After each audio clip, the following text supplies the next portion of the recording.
back when I was in high school, growing up at the cathedral in Birmingham, Alabama, I ended up finding my way to a lot of service merely by being willing to be there.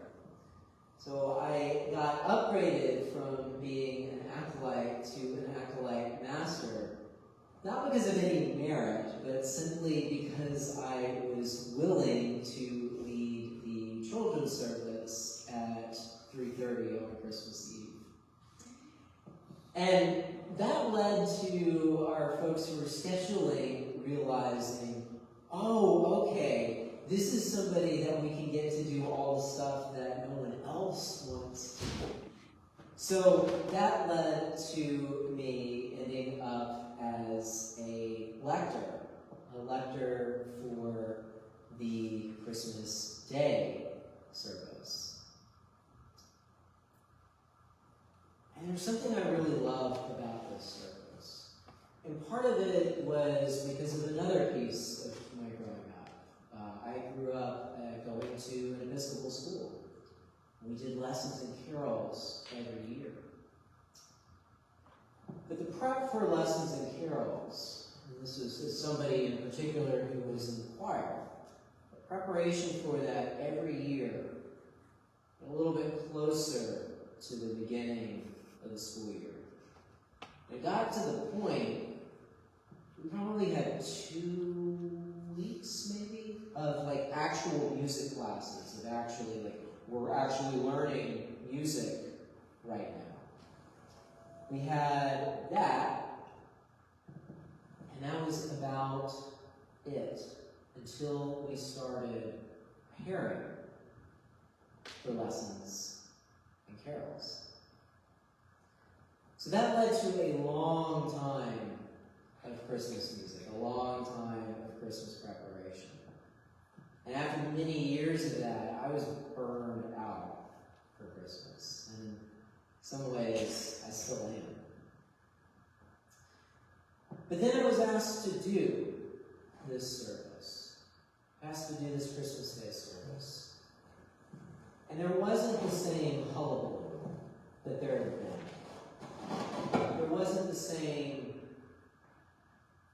busyness, the same stress, the same pressure that there was on Christmas Eve night. It was a quiet and peaceful service. It was a quiet and peaceful service. And because of that, I felt like it was an opportunity where I could actually experience God. I could feel God's presence right there with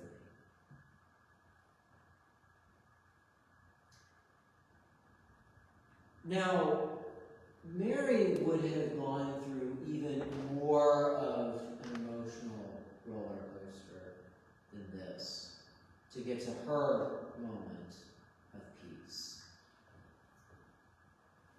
Mary, after she gets the Annunciation that we heard of yesterday morning, she and Joseph had all the way down from Nazareth, so one end of the country to the other end. And they're going there simply for the census. They're going there because it's their ancestral town. It's not their home.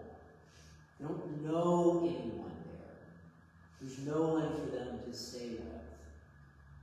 And even the inn, modern day, the hotel, motel, everything's closed.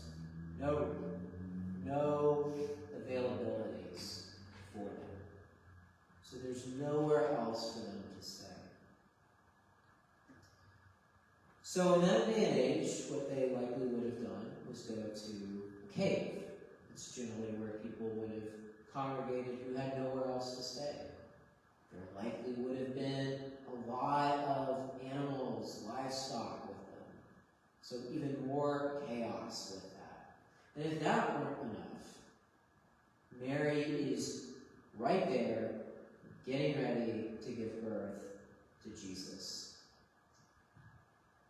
And she does what I think most people in her situation would have done. She goes to the one place that there's privacy with all the animals on the other side of the cave. And then that's when she lays him in the manger, as we hear about in the gospel. Manger, which is literally a feeding trough for animals, because there's nowhere else to put the baby Jesus. So this was a pretty chaotic situation. Not to mention a very unsanitary situation in which to give birth.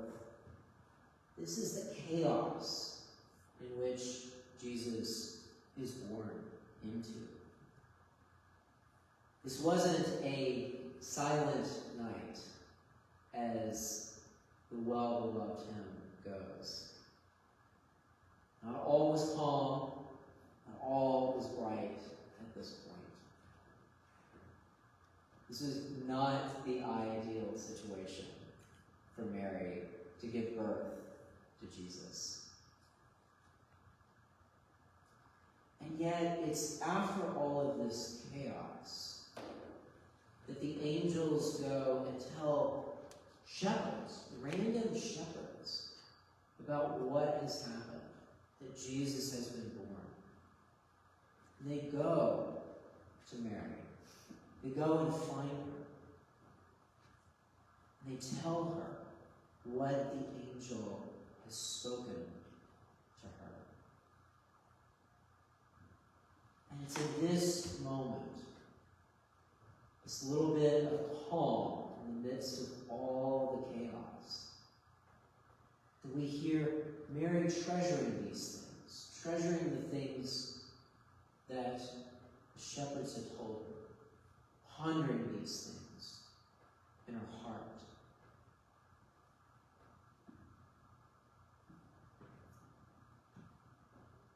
Whether we're in the midst of chaos now, or have other times in our lives where we experience that, we can think back on Mary's experience. We can think back on how in the midst of everything crazy going on, she was still able to find this moment to be with God, to let God in, to ponder and treasure these things in our heart.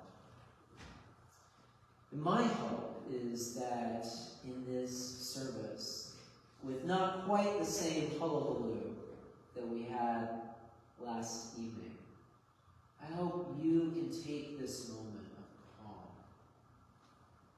and find God there in the midst of it. I hope this can be that moment for you, where you feel, where you have that experience of God. And that, like Mary, you can ponder and treasure this gift in your hearts.